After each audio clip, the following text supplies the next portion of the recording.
as a child, you learn very, very early, don't put your hand on the stove because it's hot. Okay? You develop a bias towards putting your hand on hot things. That's good.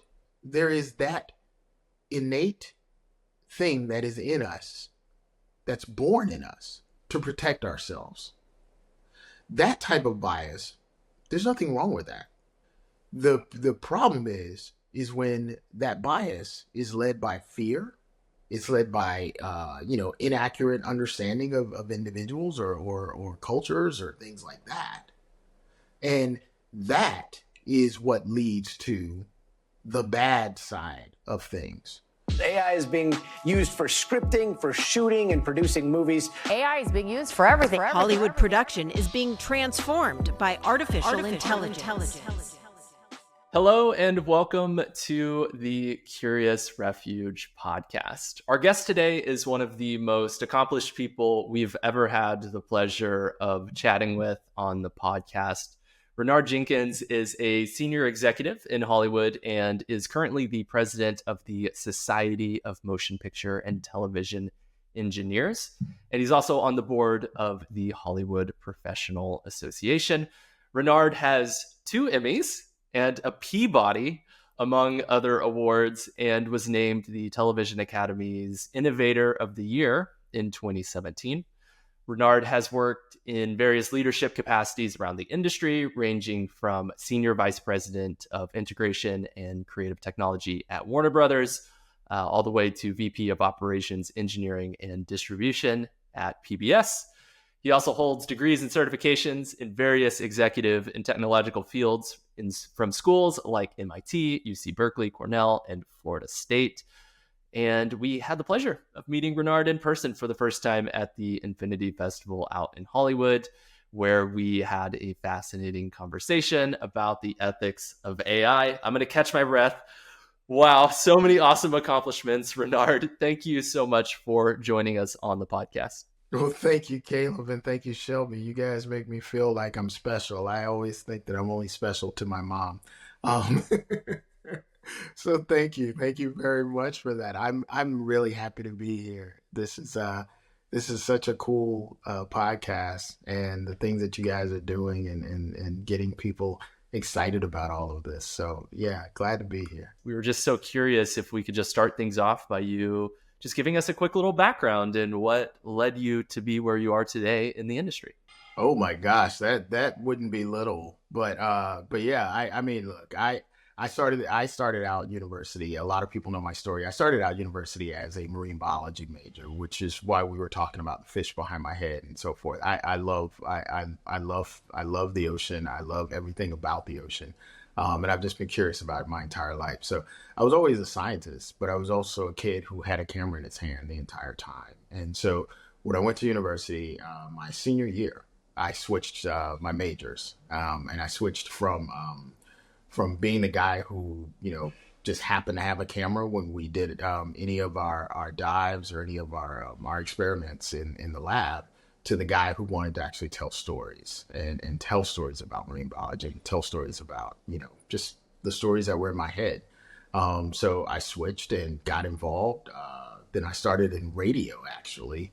And that was because the college had a radio station and they needed a DJ who knew jazz and who knew reggae. And those are both things that are part of my culture.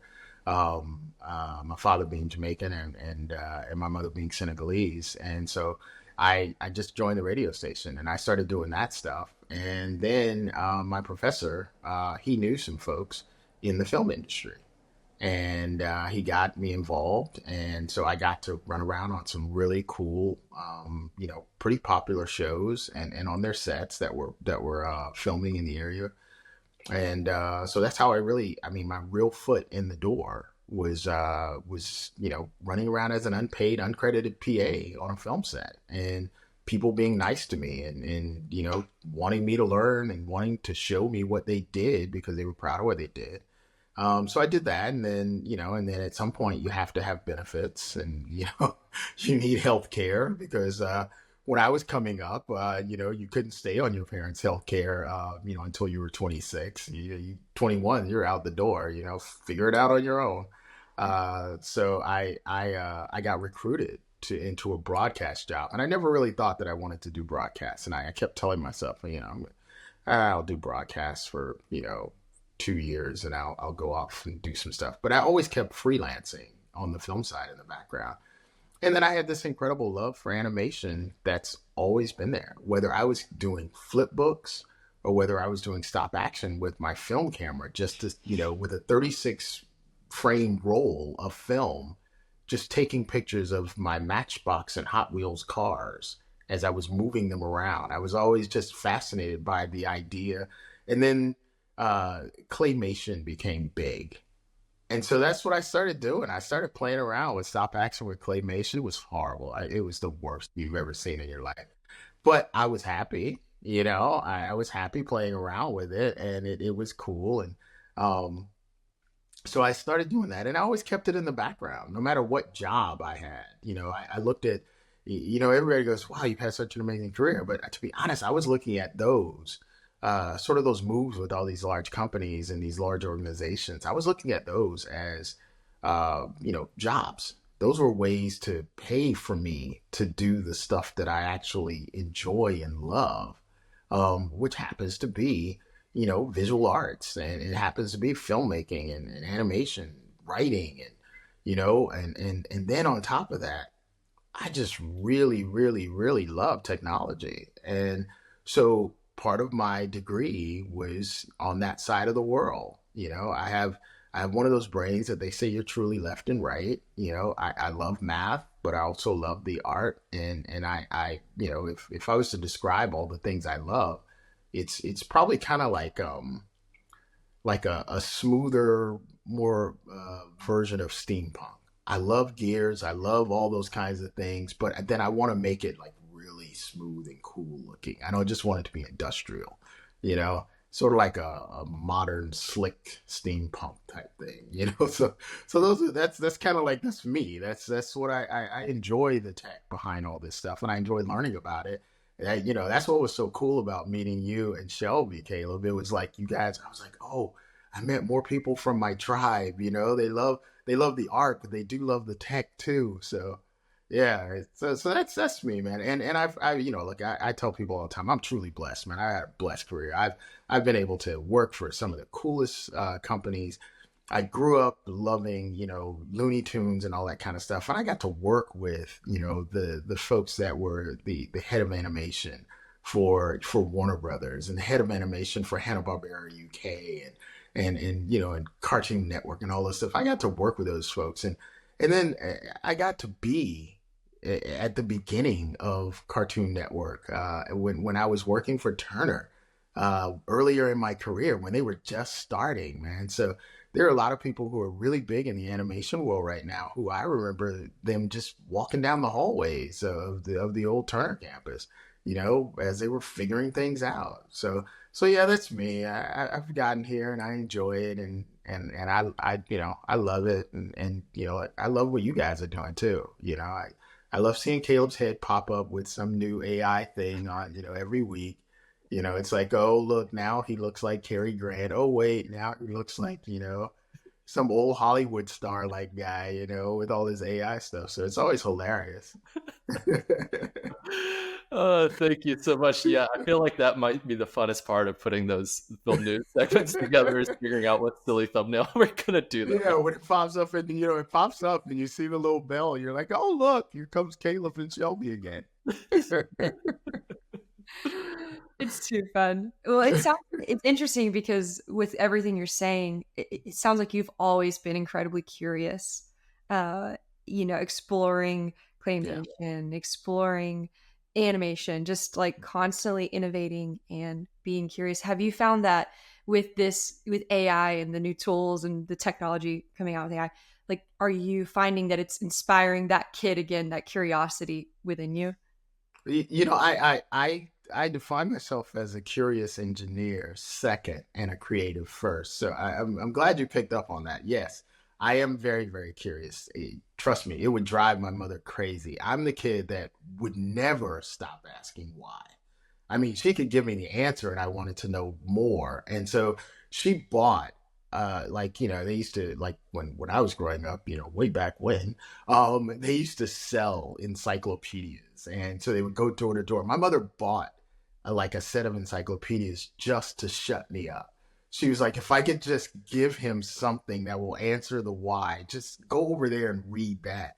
So I spent a whole summer reading encyclopedias. So I have tons of, like, I guess it would be useful knowledge at some point, but it's quite dated now. But you know, but yeah, I'm totally curious. I'm a big kid. I make the joke all the time, and my wife actually, I don't know if she makes it as a joke or as an insult, but she always says, you're like a 12-year-old. And I always say, look, I stopped maturing at 12 when it comes to, like, how curious I am about life. It's like, I just want to know everything. I love learning, which is why I'm always taking classes. I feel like with everything that's available to us right now, if you take the time to really understand it, there's so much that we can do.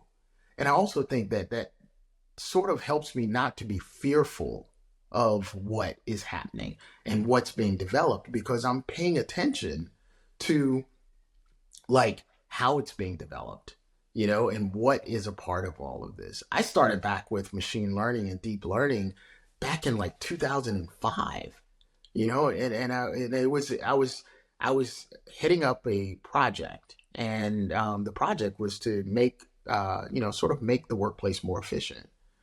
And I had just taken a class in Kaizen, which is, the wonderful workforce process. And so in doing that, I just had in my mind, like, how do I integrate this into what I do? I was just so jazzed about it. And that generally happens with me when I really connect with a theory, or I connect with, technology or something like that. I get really, really hyper focused on how can I actually use this in my day to day. And so that's what I started doing. And then I started calling it, the media supply chain and the content supply chain and the production pipeline, and using those terms. And people were like, what are you talking about? But it was in my head. So I had to start to, like, just really take the architecture that I had in my head and put it on paper. So yeah, these tools now, there's so much more that I'm in the background, like, just really trying to recreate or create just, what else I can do with all of these incredibly powerful things. I love that. And I love that you've seen the potential of AI and machine learning for years. But it is really interesting to note that I feel like 2023 specifically was a monumental year in that evolution. It's been developing, I believe, machine learning. I mean, the foundations were laid in like the 60s. Oh yeah, it's like late 50s, early 60s. Yeah. and I think for many people, even at that time, they were predicting that AGI was going to be happening like in 10 years back then. Obviously, it hasn't even happened yet, or at least we don't think it's happened yet. And so I'm so curious, because you are, I would say, in the weeds, you're researching, you really have a finger on the pulse of what has been happening on a technological standpoint. Why do you think 2023 was so revolutionary for the advancement of AI technology? Oh, well, yeah, I was one of the people that was telling everyone to stop calling it AI back like 2018, 2016, somewhere around there. Everybody was saying AI, and I was saying, hey, don't do that. That's it's more like a marketing term. What you guys are talking about right now is machine learning and automation, and that's really important. And let's not diminish the importance of that work, because that's the foundation for where you want to get to. And so people were saying, oh, it's just semantics. And I said, no, it's not. Artificial intelligence means that the system itself is now figuring out how it can be more Kaizen, how it can find incremental improvements throughout its day and throughout its life cycle. What we're doing right now is we're doing machine learning, and we're simply saying, hey, go do this task and repeat this task. That's what we were doing. So when I look at 2023, I think what really happened was generative AI came out of the shadows and out of the lab, and then it was made available for the masses. And once that door was open, it didn't matter how bad it was. And let's just be honest, if I saw another dog with 5 legs or a cat with 4 ears, whatever was coming out of the image generators, I would just, it was making me laugh. But every 6 months, we saw that it was getting better. And that was the beginning of really understanding this really is generative, and it is improving, and it is working to improve, and people are working on it to improve it. And that human and computer interaction was like just on fire in 23.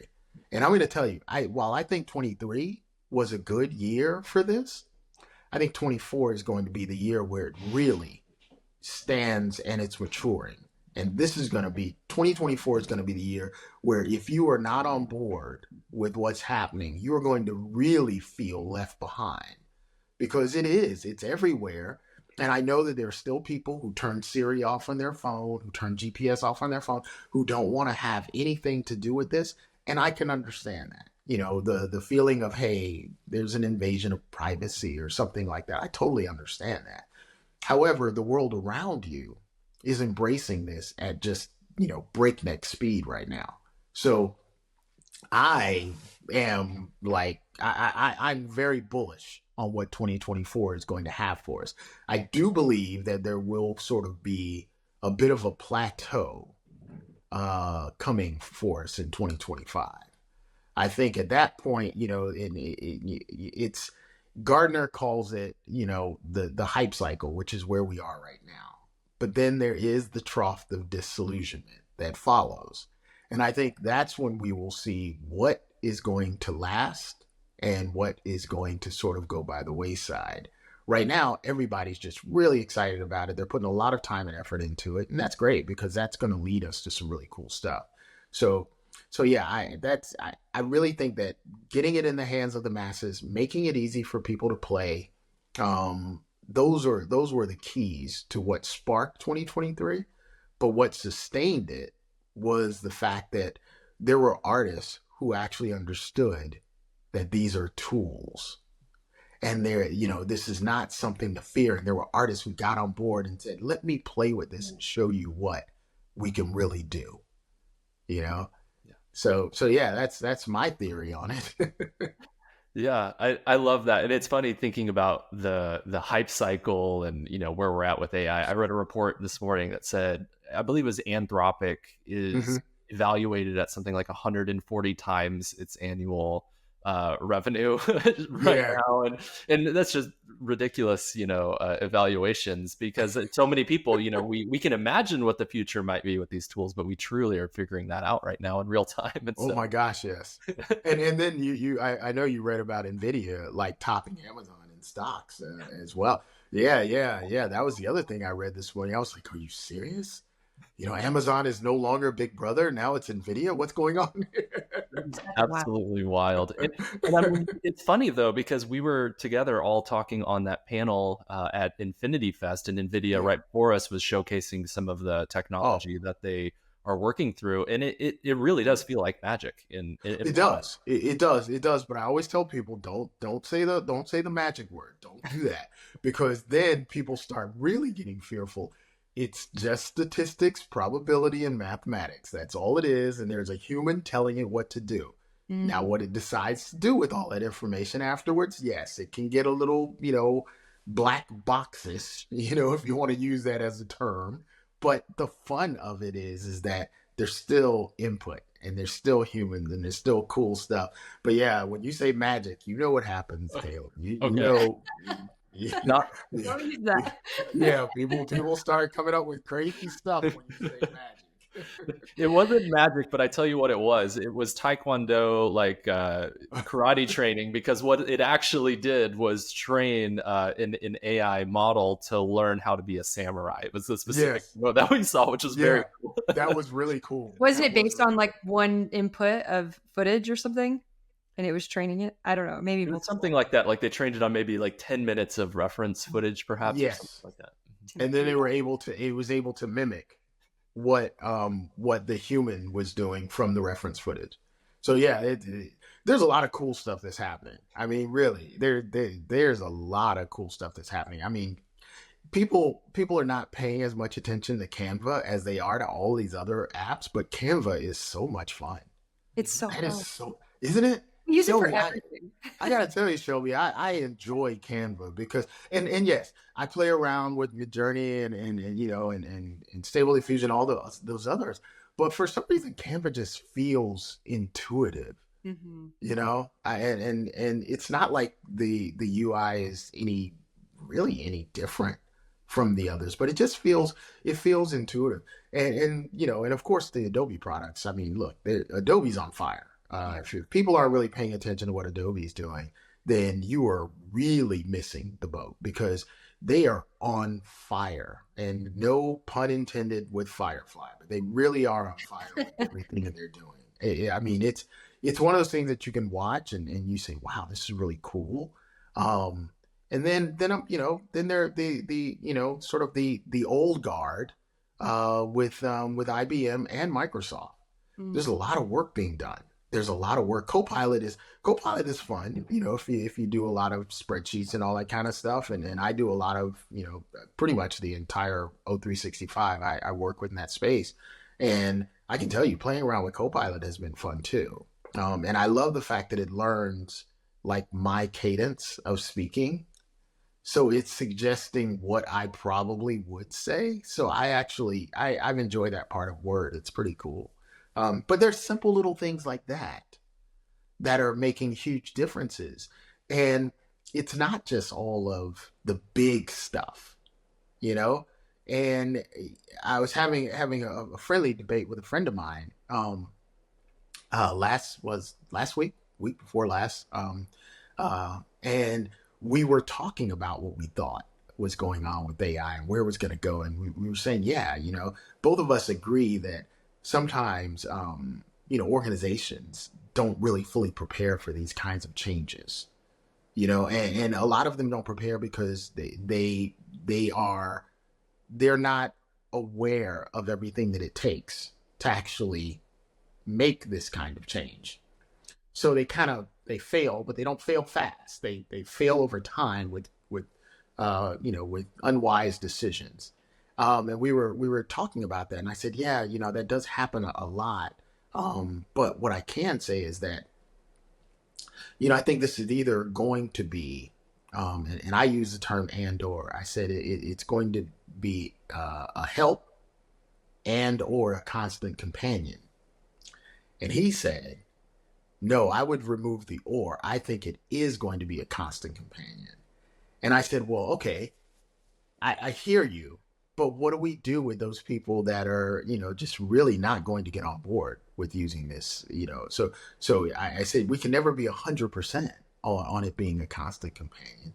And he said, well, I think what we really have is a different definition of the word and then I said, maybe you're right. But I think both of us were right in that situation because it's going to be here. And there are going to be those of us who are like, yeah, it's, you know, look, it is a constant companion, you know. However, you guys have heard me say before, I'm on the side of the resistance. I am not going to join the robot army.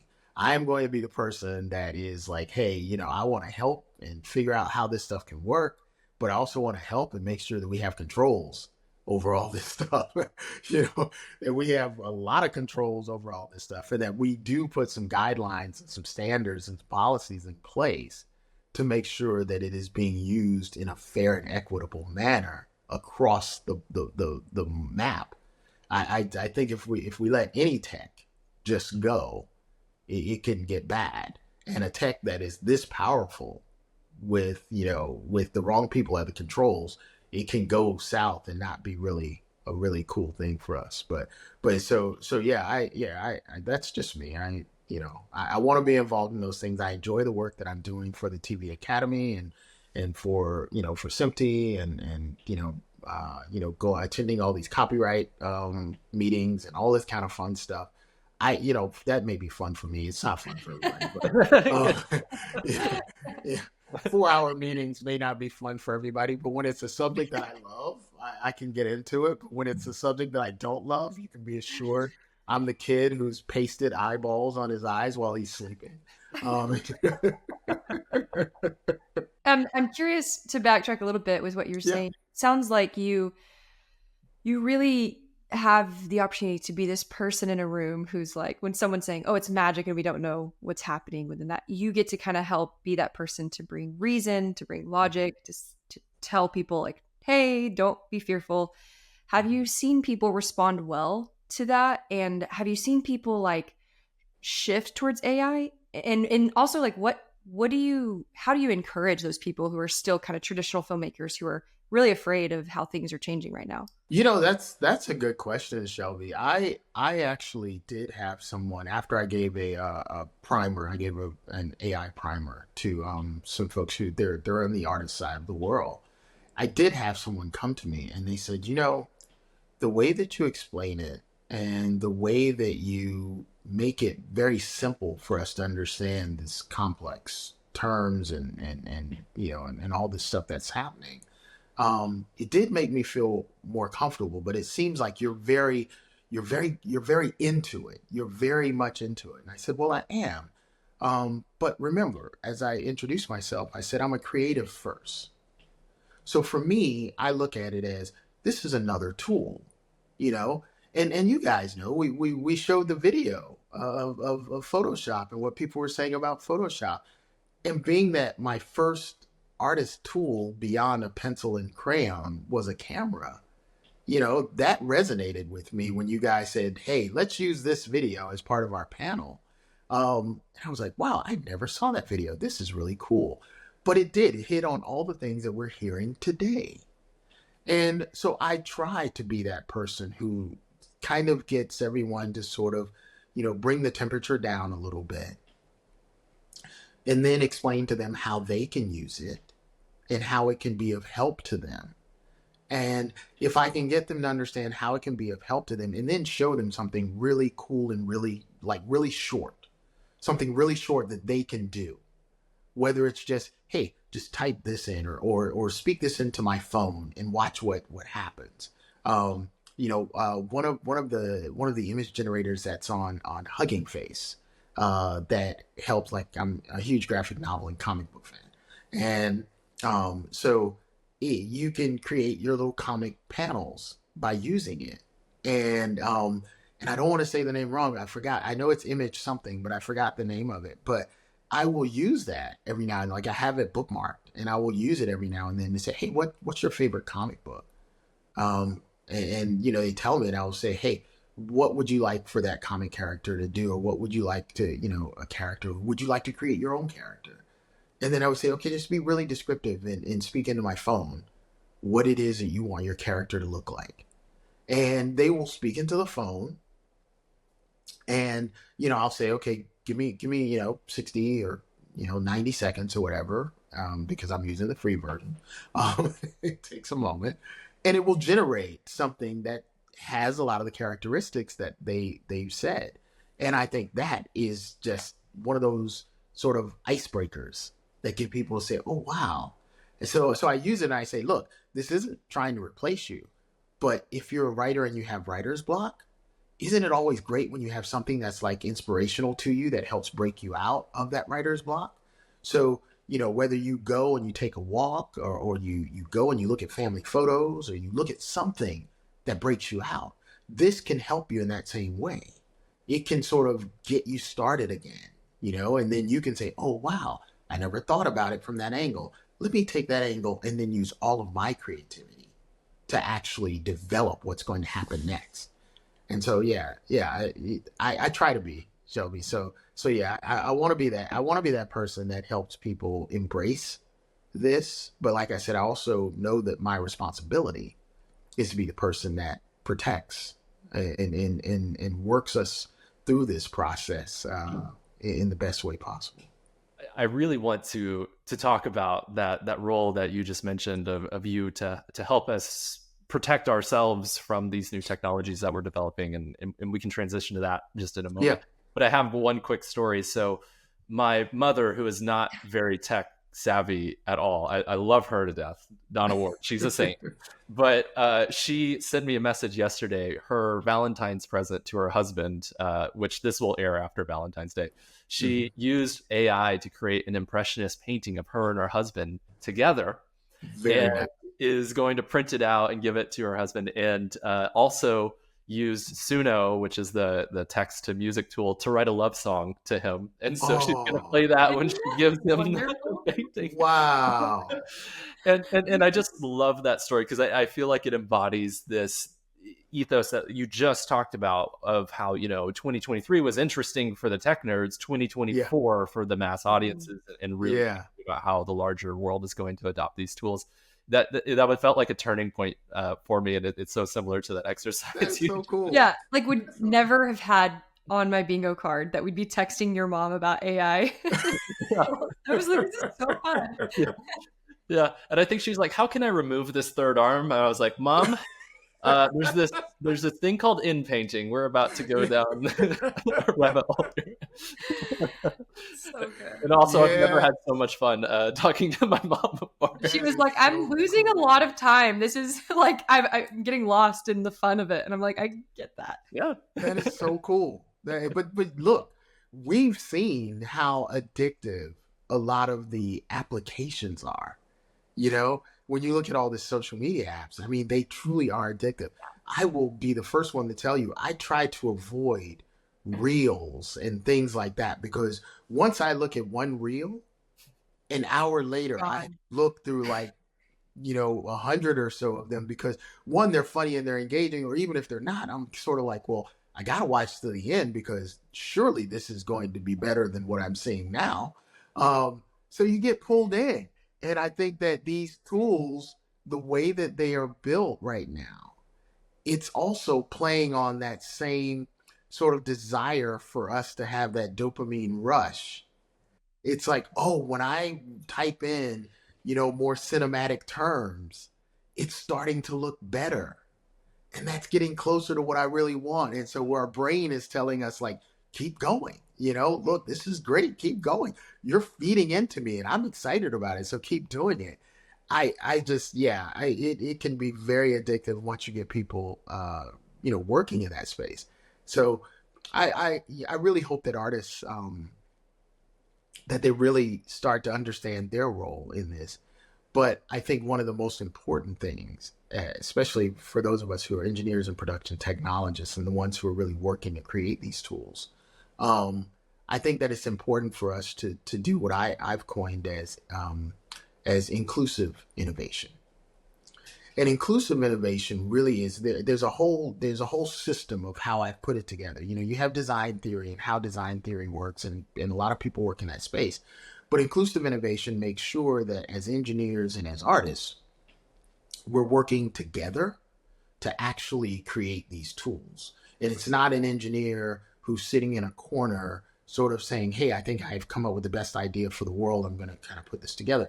It's really coming together. And it's a circular process. So it never stops. And at any point, you can insert someone in to the process and they can contribute to the process. And so I think when we use inclusive innovation as a way for us to look at the development of these tools, it's going to be a lot less scary for people who we are expecting to use the tools. But if we continue to sort of build it and say, here, take this black box and just use it.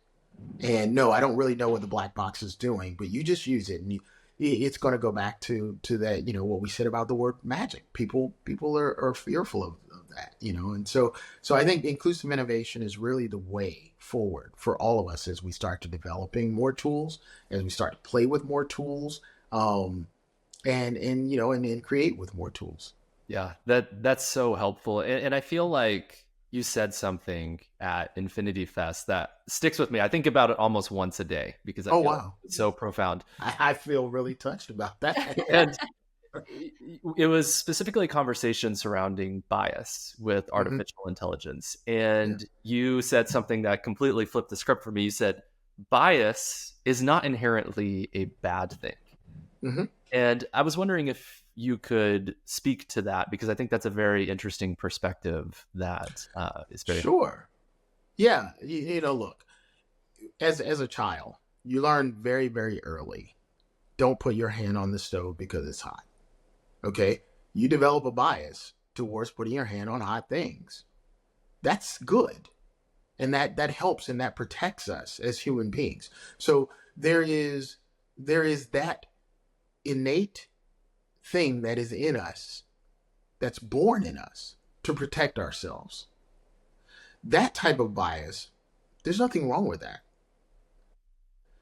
The problem is when that bias is led by fear, it's led by inaccurate understanding of individuals or cultures or things like that.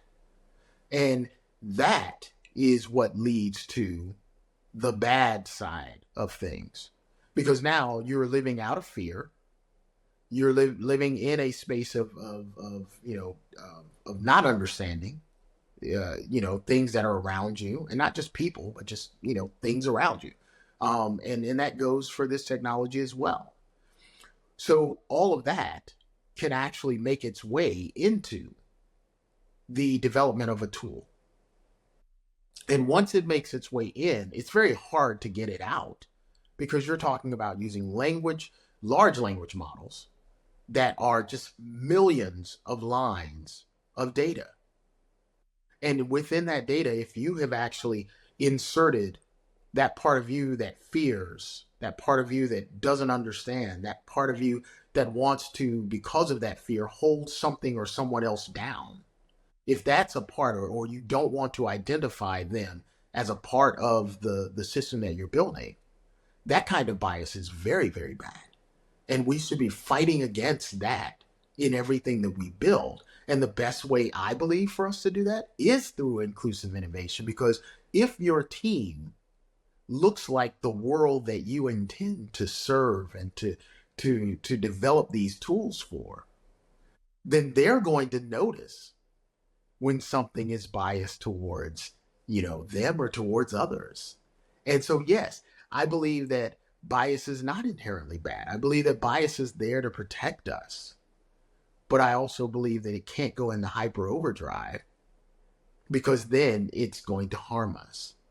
So that's why I say that we have to understand bias, and we have to remove bad bias from these algorithms. And we have to make sure that good bias is there. Like, I want a system that tells me I am not going to be xenophobic. I am not going to be, misogynistic or racist or homophobic. I'm not going to do those things. I want all systems to be that way, so that as people use them, they feel comfortable using them, because they can say, hey, someone thought of me, and I had a place in the development of this because someone spoke up for people like me. So that's why I say that. And I want people to really understand it, because at the beginning of a lot of the conversations around ethics and bias, everyone was saying, we've got to remove bias. We've got to remove bias. We've got to be ethical in the way that we do it. Yes, we do have to be ethical in the way that we do it. And that's the key. Ethically sourcing and ethically cleaning and ethically monitoring your data. That's how we get to the point where we can even, hopefully one day, not have to worry about the bad bias, because it's sort of been wiped out. And when you think about these systems, the algorithms don't think right or wrong. They just simply think mathematically and statistically, what's the greatest probability for me to actually answer the question that's been asked? That's all that it's doing. So if you look at it that way, we can get to a place where we can, get rid of the bad bias, at least in the systems. Now, people, we're going to have to keep working on them. And that's going to take some time, but, it's really about the conversations that we continue to have.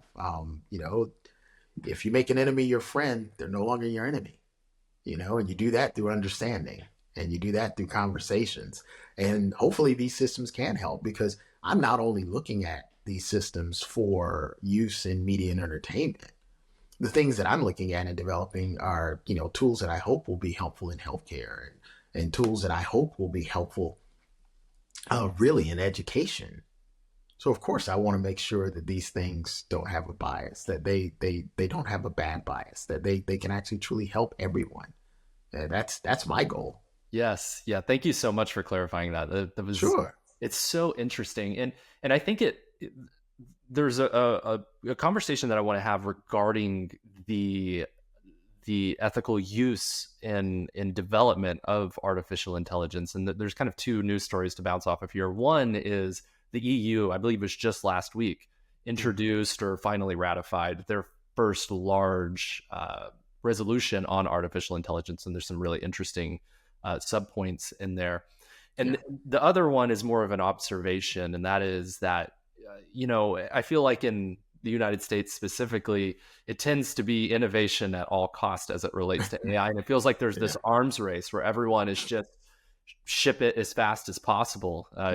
As one just quick example, doesn't really have anything to do with language models, but we were talking with the runway team a couple weeks ago, and they were saying how one day an engineer came up with the ability to do the multi-motion brush tool and shared it with the team, and within 2 weeks it was shipped and on their platform, which was just that's crazy. It's wild. Like that now that's bananas.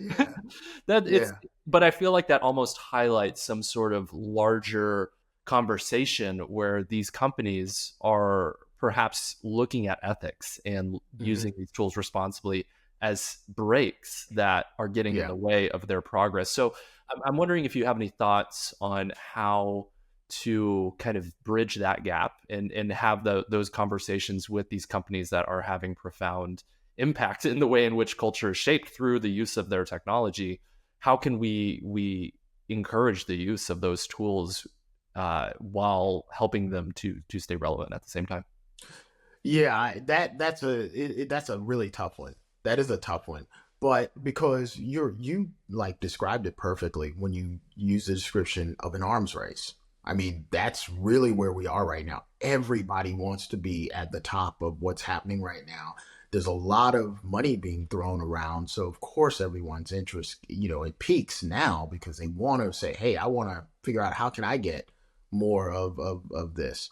And that drives, sometimes it can drive, sort of not ready for prime time tools being thrown out there without them being fully tested and without them actually being fully vetted for what their impact will be. Because it's not just about the tool in itself and what it can accomplish in the sense of helping a creative. It really is about the impact that it has on the users and on our society as a whole. That should be one of the primary things that all of these companies take into account when they're doing this. The fact that we know that the brain of a 12-year-old, male or female, is still developing. So an unfeathered amount of, access to screen time and into all of the stimuli negatively affects them as they continue to develop. That's something that we should be looking at. That's something that we should figure out. Hey, wait a minute. Not only should there be time limits, but there should be a way that this cannot be turned off. Or we should look at how we're developing these applications and these tools to maybe mitigate against that. That should be part of it. But we're in this race for efficiency as well. And so if someone comes up with something that we feel is going to make what we do more efficient, then what we find is that has the tendency to be pushed out into the public very, very quickly. And in doing so, once again, maybe, just maybe, we didn't check all of the boxes with what that impact, both positive and negative, is going to be. So I think having conversations with folks like that at the really and truly at the C-suite level, you need to be talking to them at the C-suite level and letting them know that, yes, there's a way for you to continue to make all of the wonderful, financial gains that you're making, there's a way for you to actually continue to be innovative and create, just phenomenal tools. But there's also a way for you to protect those users, because in truth, if you're doing something that's harming your users, that's bad business. That's bad business, because over time you're going to run out of users. There's not an infinite number of users. And with tech, because there is still a huge tech divide in our world, that amount of users is even smaller. Yes, 256 million, I think, iPhones are out there in the world, but there's 8 to 9 billion people. So that's a pretty small, little rock in the pond when you think about it. That's really insightful. And I feel like, especially, as us on this call, we tend to be very tech-minded people, in an artistic fields, and we've had incredible opportunities. And I think that sometimes it can be very hard to remember that perspective of what the average experience is like on the planet. Yeah, you got to protect the people. Really and truly, you shouldn't be creating anything that's going to cause harm. And I don't think that anyone really does that. I believe that people don't do that intentionally. It really comes down to how people decide to use the tools, and there are bad actors everywhere, and when they get their hands on tools, they may have bad intention. I don't think that we'll ever be able to sort of fight against that happening. But what we can do is maybe put in place ways to make that a little bit more difficult, and ways for us to recognize when that's happening earlier, so that there can be action taken. I was laughing because everyone was saying, and this was an article that was in, I think it was in Collider. I'm not sure, but it was an article that started saying, all of the folks in the C-suite need to be concerned, and not just the people who are in the line level artist jobs and all these types of things. The C-suite should be concerned about AI as well, because they're at a disadvantage too. Without educating themselves about it, without understanding what strategies need to be put in place, and also understanding that in truth, a lot of large language models could be used to replace some of the duties that, current C-suite officers actually, perform. There was one that talked about the fact that, I can't remember, but they were looking specifically at certain roles that had to do with finance and how that could happen. And I thought that was an interesting take on things. So it makes it, once again, it gets back to, and then it went on to talk about the cottage industry that's being created for people, like me, to go in and help C-suite folks understand how to do all this stuff.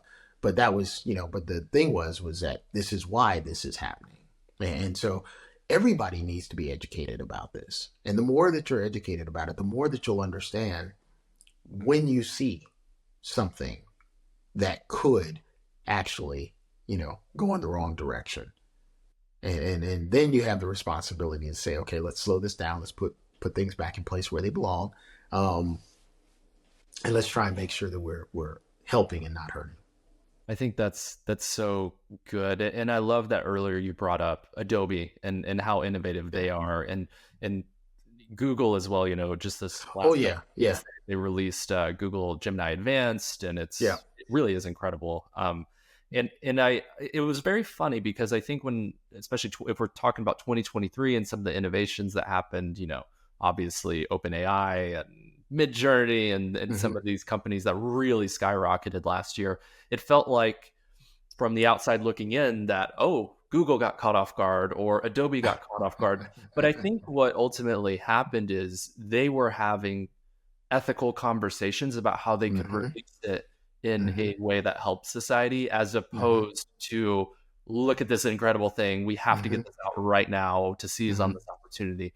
And so I think it's been reassuring to see some of those larger companies doing things the right way and in a very sustainable way that works for everyone. So hopefully, that's a great point.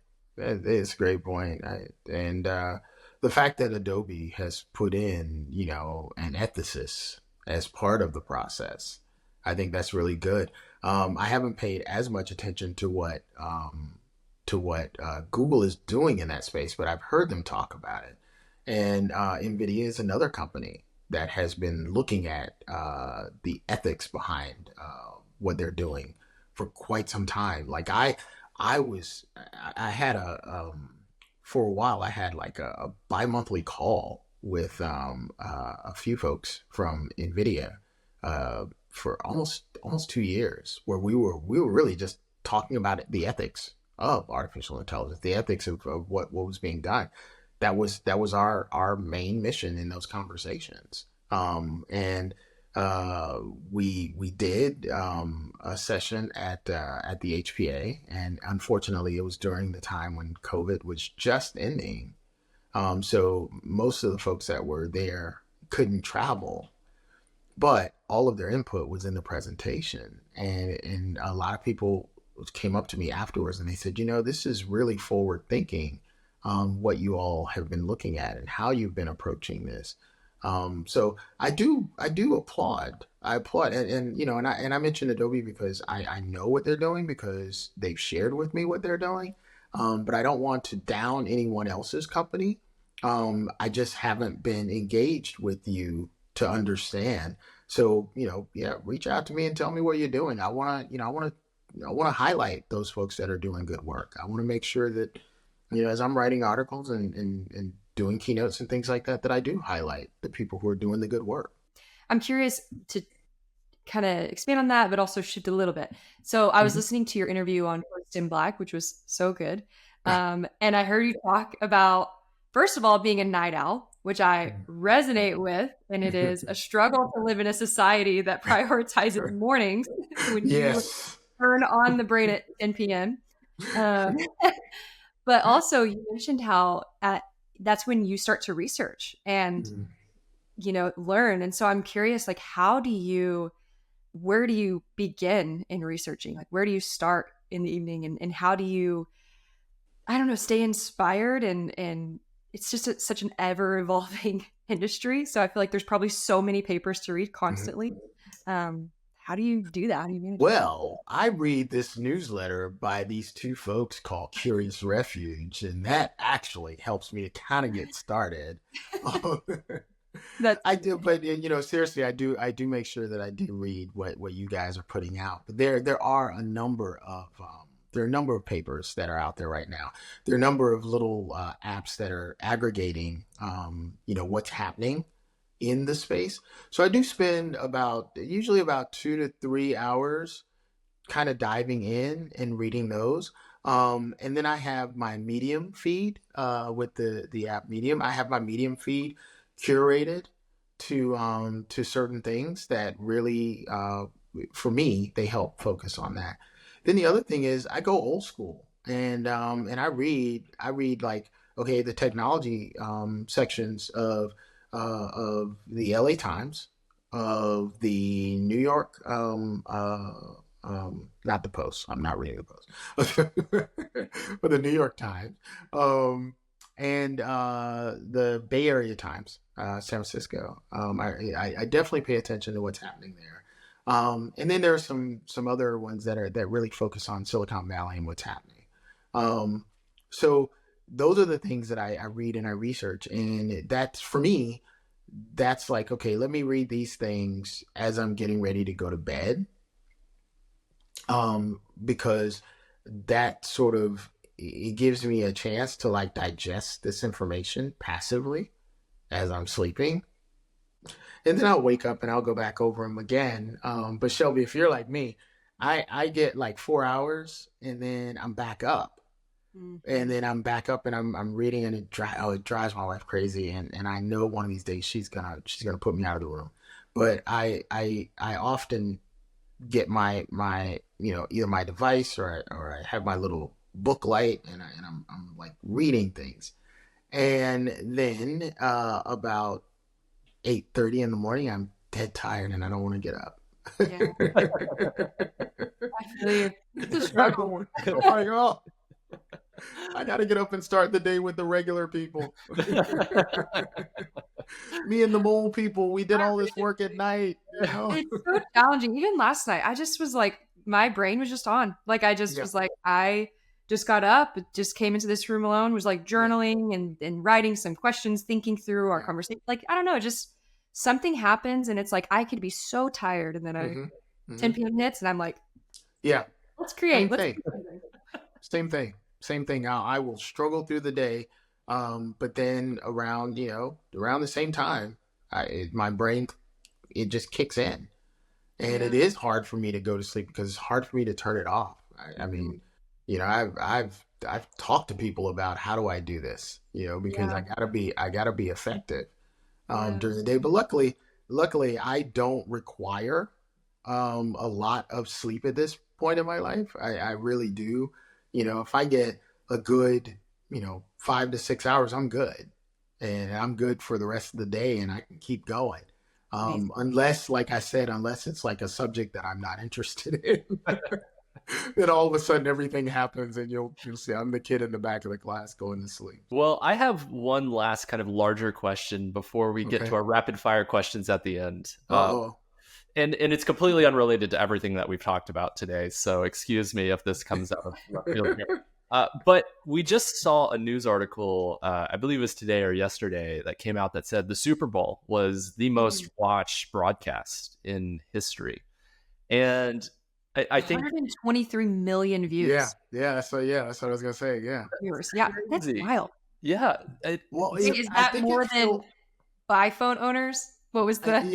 It's not quite more than iPhone owners. iPhone owners probably double that number. But I think that it's still behind the moon landing. I think it's still behind the moon landing. And I can't remember what that number was for the moon landing. But but it's up there. It is up there. Taylor Swift being in the Super Bowl is just below the moon landing. Is that what you're telling me? don't mess with those Swifties, man. That's a whole. I am one. The Bayhive, the Swifties. I'm not messing with any of them, man. They can take down governments. It was a big night. It was a big night. It was and not only that, it was a great game. And you had a game that was close the entire time, and it was really like watching a really intense, physical chess match. Like if chess match had violence. You're from the Bay Area, though, right? So for the 49ers. Let me tell you this. I am a diehard Oakland Raider fan. Okay.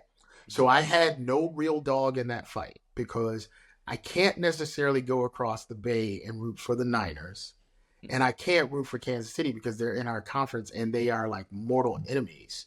So I had to root for my AFC conference, which just happened to be represented by Kansas City. Okay. But I can't. So it's a difficult relationship that I have with the Raiders because I am an Oakland Raider fan. I grew up as an Oakland Raider fan, and it is like every 10 years my girlfriend leaves me for another city. So I have to go through the mourning process and then come back on board as a Raider fan. So that's where I was. And have you had a chance to make it out to the Las Vegas Stadium yet? I have. I got to see it. And this is the joy of being in this business. We had a conference in Las Vegas. Wow. Who knew? So we were there, and one of the vendors had a party at the stadium, and we got to see it before it was like officially open to the public. So it was really cool to go in and to look around and to see it. As beautiful stadium. It really is. Yeah, it's the most technologically advanced stadium in the world. Well, in the NFL right now. But we know someone is looking to build something bigger somewhere, so there'll be a new one. The way it'll be like the Sphere. The way they have the field and the interactive, that's wild. Yeah. You see, look at us. We're not even concerned about the game. We're all about the tech. The tech. Yeah, exactly. I was like, I don't know what was more impressive, like Patrick Mahomes' performance or the fact that I saw a video with the Wi-Fi speeds in that stadium and it was like 3,300 up and down. And I was just like, what is We just paused the video of the tour of the stadium and we were just like, have you ever seen a Wi-Fi that fast? Yeah. It's like, you know what, just go and like hang out in the parking lot instead of at Starbucks. You're going to get a much better reception. I know. That's a great idea. But I think, Caleb, you were going to ask, with that being the largest, like I guess I get to the moon landing. From your perspective, what can we learn from that? What does that mean for the future? You know what? I have always said that as broadcasters and as creatives and people in the media and entertainment area, we have an incredible responsibility to understand the reach that we have. And with that kind of reach comes a lot of responsibility for us to do like good stuff with this. We have to be careful with what we put out in the world. And for me, that's what it says. I think it was an entertaining night and people were really excited about the game and it was a good game. So people stayed engaged and they continued to watch. It wasn't a blowout where everybody leaves after halftime. I think that it was just one of those things where we as creators and sort of, stewards of this technology and of the airwaves and so forth, we have a responsibility to understand what that reach can do and how we can affect change and how we can affect, others and how we can impact individuals. We have to be responsible. And I think that for me is what that number says. That's a lot of eyeballs. And that's one way that you can actually do some good, put some good out there in the world. I love that you received that news about it being a gigantic broadcast and your response isn't money first. It's not like, the industry is like going to be making all this and it's responsibility. I think that speaks a lot to your character and your vision for the industry, which is so awesome. Well, thank you. And that really is, I think it's who my mother and my stepfather raised me to be.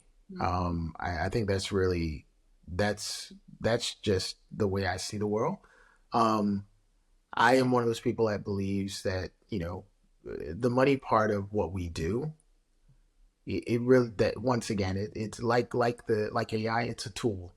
Yeah. It's a tool for us to be able to either do more or for us to actually do those things that really bring us joy. That's what it's here for. So I tend not to look at that aspect of things too much. Unless I don't have it, and then I'm going to be really focused on, I need to make it because I'm no longer able to do the things that I like to do. Right. So yeah, I think I look first at those things that were instilled in me as a child to be important. Well, to ask a few questions, the rapid fire questions, I just want to also go off of that. You mentioned earlier that I want to add this to our rapid fire questions, but earlier you mentioned you kind of, you would work and the work would fuel your creativity at the end of the day. Mm-hmm. What is the work fueling for you creatively right now? Like, what is a creative project you're working on? What are you having fun doing at the end of the day? I'm writing an animated short right now. I'm writing an animated short. I'm going old school. I said I want to write the short without the use of AI for the writing aspect of it. But I'm also working with some really cool friends of mine, and we're working on it together. And I reconnected with a friend of mine who's an incredible illustrator, and so we talked about doing character development. My oldest daughter is she is a freshman in university, and she's majoring in theater performance, but she's also an incredibly gifted writer as well. And I don't just say that because I'm her dad. But her teachers actually say how gifted she is as a writer. So she and I made a pact over the holidays when everybody was home, and we said we're gonna exchange character development on a character, just one character between me and her. But I'm really excited about doing that. But I'm also doing I'm doing my AR and VR stuff too. And that's always fun. Then there's application development, which is another way for me to be creative. So yeah, those are things that are happening right now. So Oh man, that's incredible.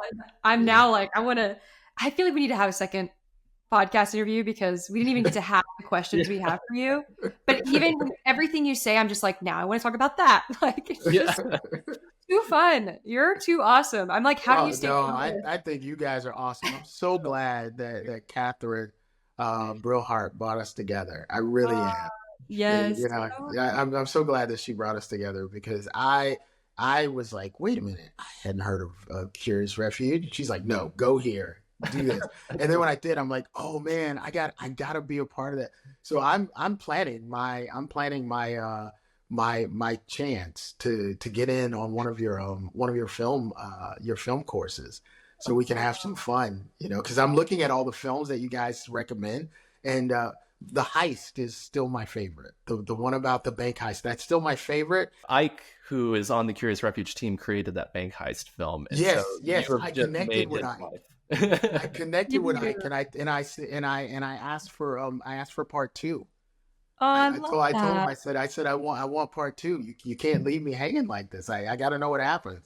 And he responded back. He said he's like, I got to think about what part two would be. Ike is so amazing. He joined our course last, I think, October, just as the student, and now works like full time with us. And we're just like, that's beautiful. I could not imagine incredible being Curious Refuge without Ike, because he's just such a solid person. Yeah, that was such a fun. And I happen to like that kind of genre. I like that action, action mystery type of, whodunit type thing. And he hit on it. I thought that was really cool. I was like, that's a really cool one. That was fun. I think I even posted about it, like, hey, take a few minutes out of your day and watch this, but yeah. So yeah, that's what I'm doing. I'm having fun. I have all these friends who are animators, who have done some really cool stuff. Some of them have gotten awards and things like that. So I try to sort of learn from them, and that's, it's always been my hobby. But they made it a career, and so I'm learning from them how I can have fun and do that kind of stuff. So yeah, I love that. Well, my second question was going to be, are there any AI creators that excite you? It sounds like Ike might be one of those. Ike is one. Yeah, Ike is definitely one that excites me. I haven't paid. It's funny because I get so wrapped up in the tech and the imagery. Or the sound, that I forget the people's names who are actually creating it. But there's some cool stuff that's happening, like fashion and marketing. There's some fun stuff that's happening there if you start looking at some of the things that are being done. And I think it's actually hilarious that people are creating Instagram synthetic humans and using them as like brand reps and things like that. I think that's pretty fun. But just looking at the way that I think for me, there's a part in Into the Spider-Verse at the end where the 2D and 3D animation is being sort of just commingled, and it's happening at a really, really rapid pace, and you're seeing all this stuff happen. That transition between the two, it's like one of the most interesting things to me. And then I'm seeing people do that with artificial intelligence and the way that they're transitioning between their imagery and within their animations or their short form content. And I just think that I'm like, wow, that's a whole new way of getting to your story and kind of pushing your story forward. So yeah, that's something that's exciting me. But I can't remember people's names. So I got to do better with that because these are some really cool artists and they're doing some really, really fabulous stuff. So I commit to being better about remembering their names. So good.